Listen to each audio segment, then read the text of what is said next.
আউযু বিল্লাহি মিনাশ শাইতানির রাজিম বিসমিল্লাহির রহমানির রহিম।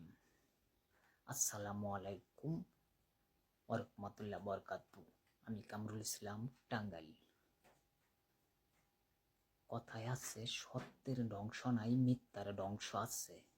তার একটা প্রমাণ দেখেন।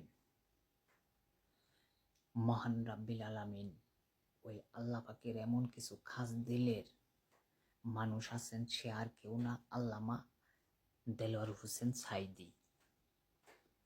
শেখ হাসিনার একটা ভাষণ বের হয়েছে যে এমন কোনো শক্তি এখনো তৈরি হয় নাই বাংলাদেশে যে আওয়ামী লীগ সরকারকে উদ্ঘাটন করতে পারে। তার বিপরীত আল্লামা দেলোয়ার হোসেন সাঈদী কি বলেছেন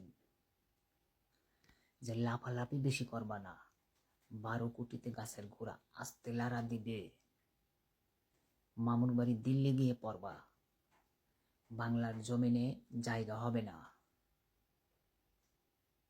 যারা ইসলামের কথা বলে তারাই রাজাকার, তারাই মৌলবাদী। মৌলবাদী বলে দেখেই আমরা অসন্তুষ্ট হই না। মৌলবাদী শব্দটা আসে মূল জায়গায় থেকে।